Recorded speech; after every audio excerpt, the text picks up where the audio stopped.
Hey, has something that you one time thought was good ever gone bad? Now, of course, we've all had bread and milk and stuff like that go bad, but I'm not talking about that. I'm talking about like life stuff. Have you had a job that you took that went bad? Have you had relationships that went bad? Maybe you've had circumstances, even right now in your life, that started out good or you thought they would be good and suddenly they've gone bad. We're going to talk for the next few minutes about when things go bad. And I have really one statement for you today. Everything wraps up into one statement. The first half is when things go bad. I'm not going to give you the second half until later in the video. Welcome to Growing in the Gospel. I'm Pastor Cary, and I think today's going to minister to you. It ministered to me in thinking through what I want to share today. We're in Psalm 105, and we are slow walking through the Psalms every day on this channel. Thank you for joining me. We are also finishing up our Christmas Oracles series, so check that out on the playlist. And also, we're 10 parts into our Revelation study, which we will resume after Christmas. And so I hope you will track along with these teaching series as well as these shorter devotionals. Well, we're in Psalm 105, and we went up yesterday. We paused at the end of verse 15. So this is a celebratory psalm. It's a teaching mechanism. It's the nation of Israel celebrating the amazing works that God has done. We talked yesterday about the history of Israel and why this story, God's covenant relationship with Israel, what is it? What's it all about? And how does it connect to us? So if you missed that, I hope you'll go back to yesterday's video, connecting the dots between God and Israel and you and me and the covenant that God has with Israel. And so the story is being recounted of Abraham and Isaac and Jacob and the nation of Israel being taken into Egypt, which that's where we're picking it up today. Is the patriarchs basically were planted by God in the land of Canaan and told they would inherit the land of Canaan, and God led them as sojourners. They lived in multiple places in the spine, in the center highway, you could call it. It's in the hill country of Israel. I talked about that a few devotions ago. The geography of the country is so important to understanding this. Most of what is called the West Bank right now, the road of the patriarchs, runs right up through the middle of the West Bank, with Jerusalem being right in the middle of it. So you can draw a line from Beersheba up to Nablus, modern day Nablus, which is ancient Shechem. It's also ancient Samaria and the location of Jacob's well. But this is where Abraham and Isaac and Jacob frequented the spine of the country, and they were dependent upon God for rain and blessing. And God brought them from one nation to another, one kingdom to another. This verse 13, verse 14, he protected them. He suffered no man to do them wrong. They had a good relationship with the people in the land. Just these little smaller kingdoms that dotted the land, these ancient Canaanites.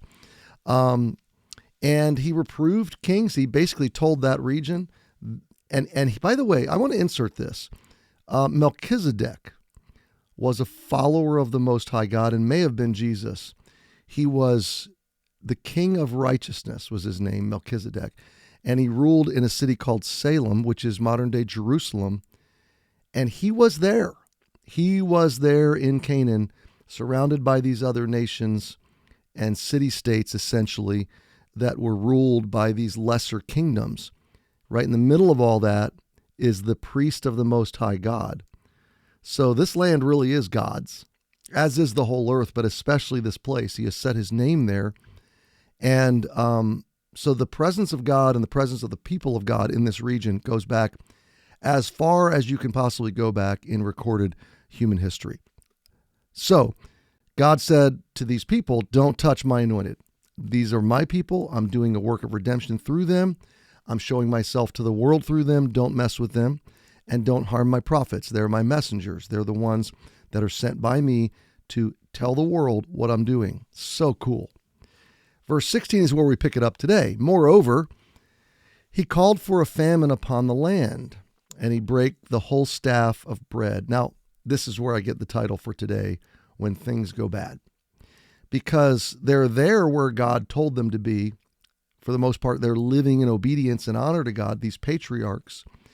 And yet God brings a famine to the land and brings a drought, and suddenly the land and the people are distressed.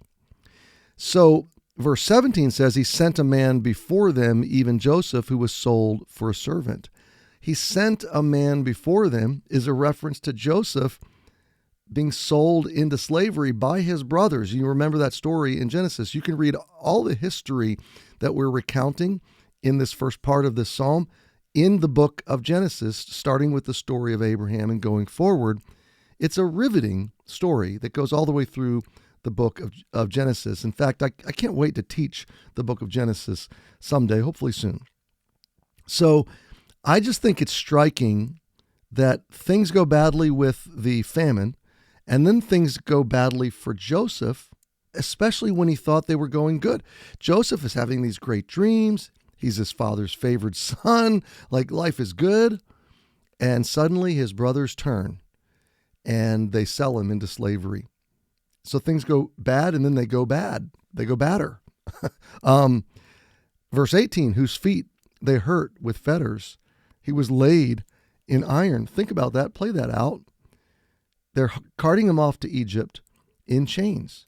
He's fettered in iron and in pain and discomfort.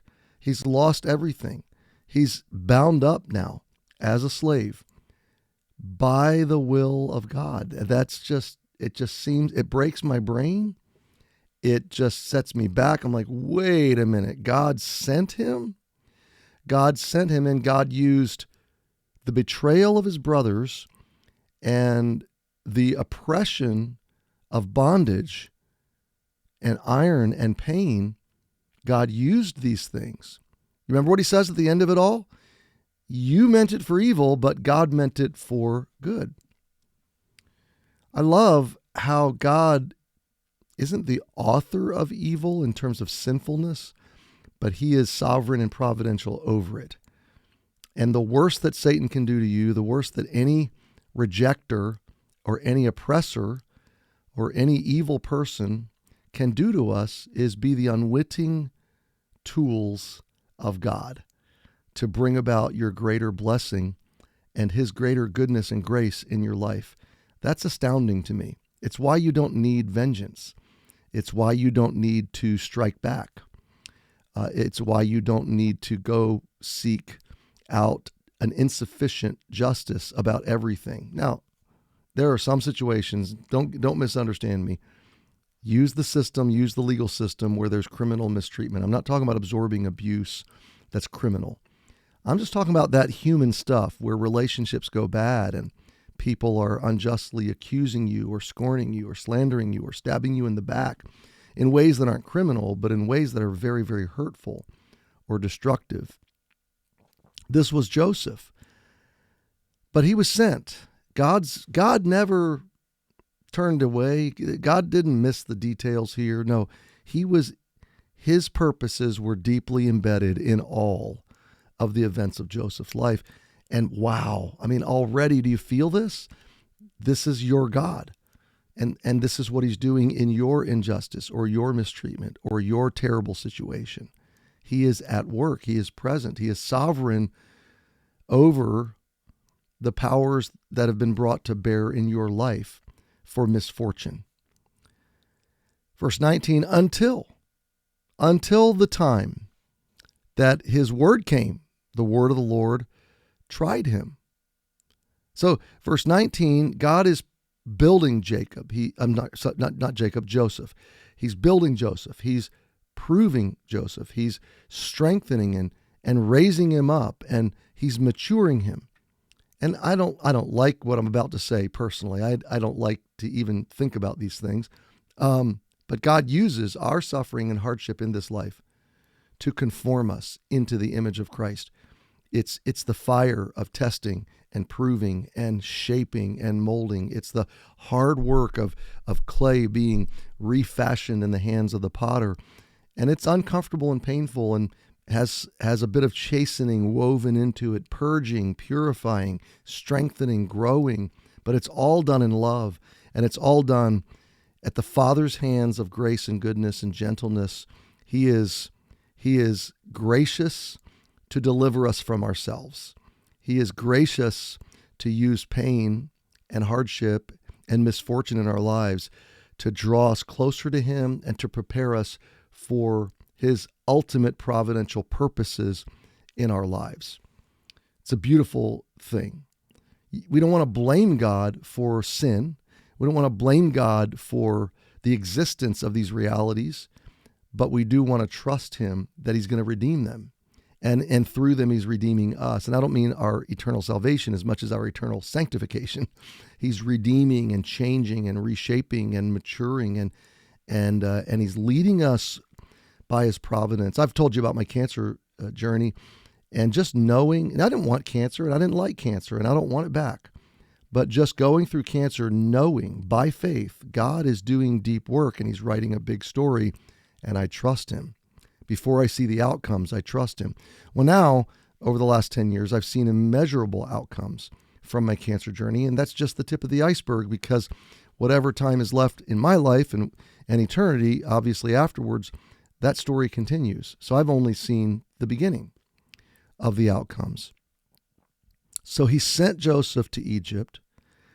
He put him through some pain, allowed him to endure some difficulty. Such a picture of Jesus, by the way, until the time that his word came before Pharaoh, and the word of the Lord tried him. So until he was ready to bring Joseph's word to the king and then Joseph out of the prison, the Lord was with him, and the word of the Lord was trying him and shaping him.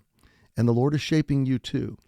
It's our instinct to say, God, get me out of this right now. Take it away, heal me, cure me, get me away, take me away, rescue me.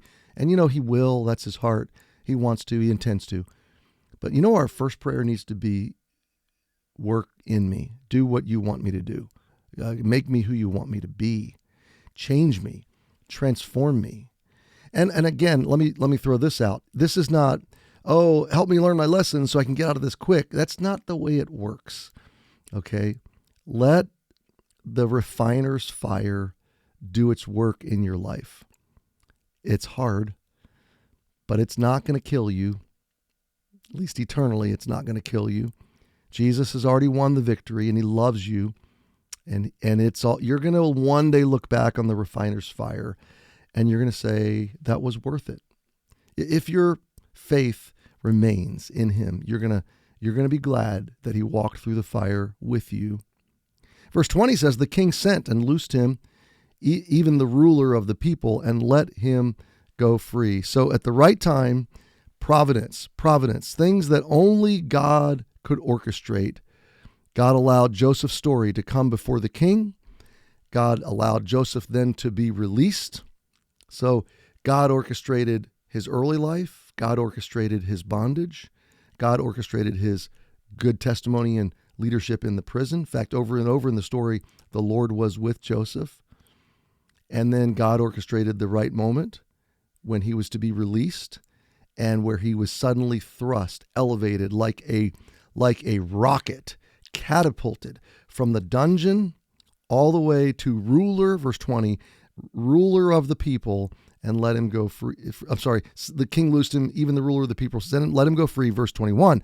And he made him Lord of his house and ruler of all his substance, to bind his princes at his pleasure and teach his senators wisdom. Joseph goes from being victim of the justice system to being the chief executive of the entire system, second only to Pharaoh. He has the authority to bind at will all the other leaders in the nation of Egypt. He is teaching the governing body, the senators, the advisors. He is, for all practical purposes, he's the leader of the nation of Egypt just under Pharaoh. It's a staggering reversal. A staggering reversal. Now, this is your God. This is my God. He can reverse your situation that's gone bad and my situation that's gone bad in a fraction of a second. He can turn it all around for good. Now, I know I'm talking to some people this morning, and in some sense to myself, we all face situations that went bad, and we just don't know what to do. And we've done our best, and we've tried to speak clearly, and we've tried to love faithfully, and we've tried to be understood, but then things still go bad. And sometimes we just don't have control.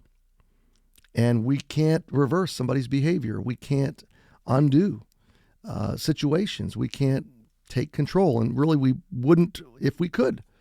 We don't want control, right? We want God to be in control.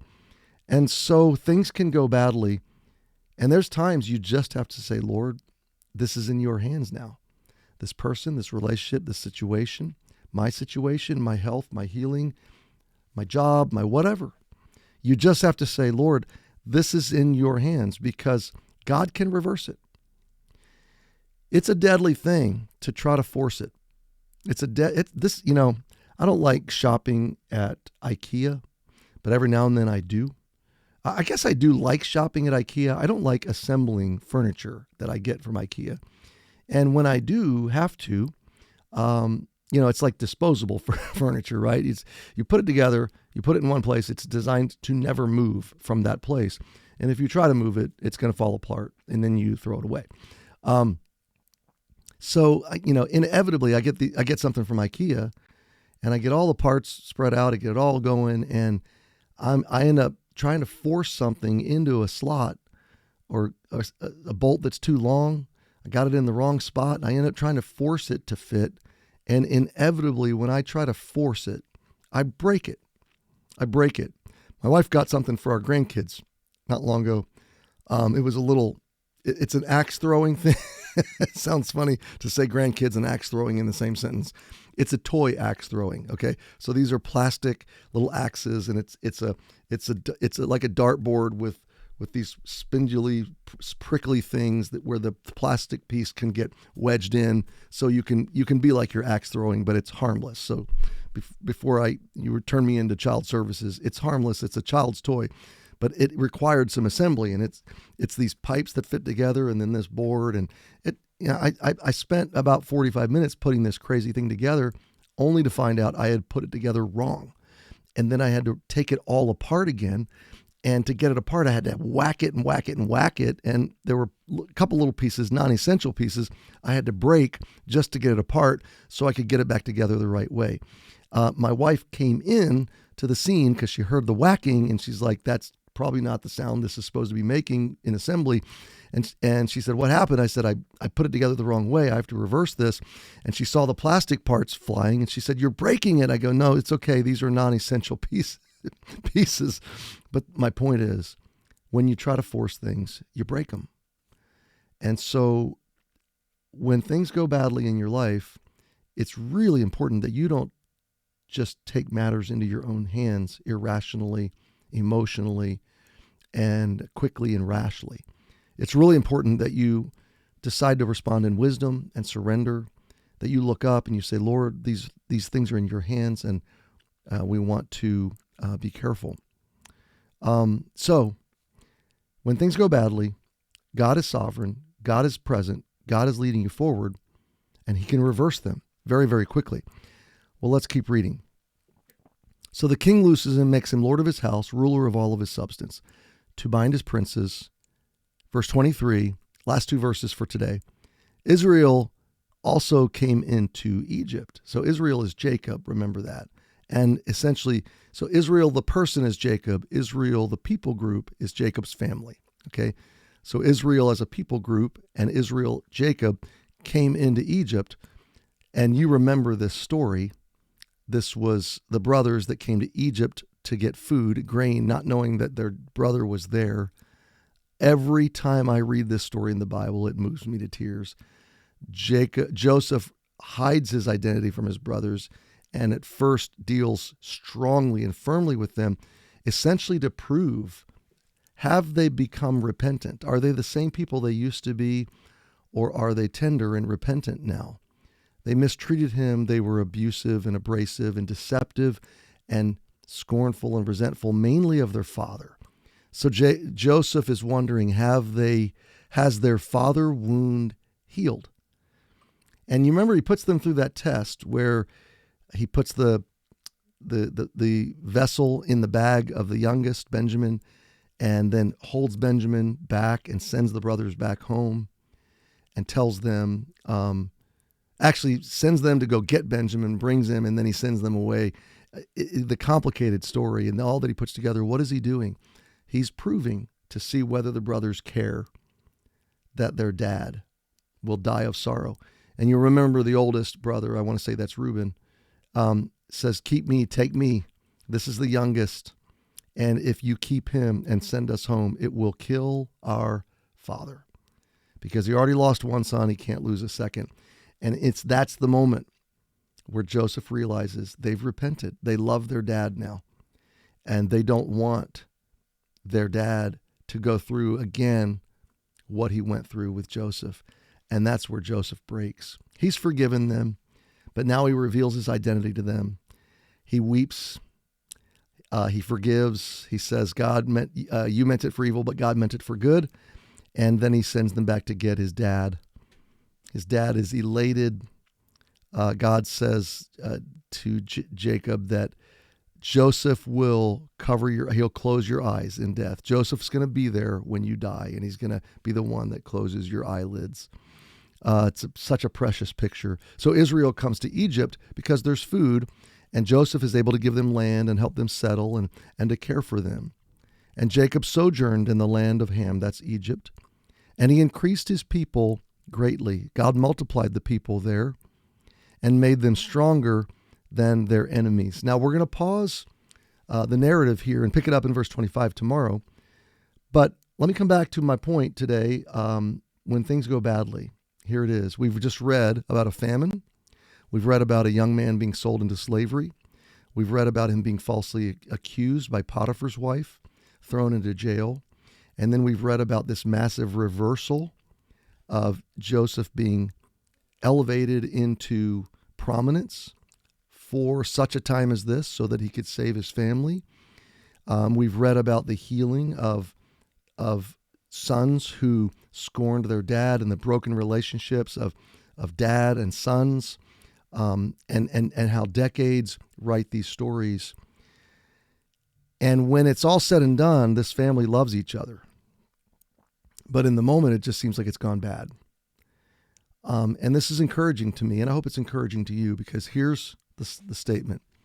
When things go bad, God is still good.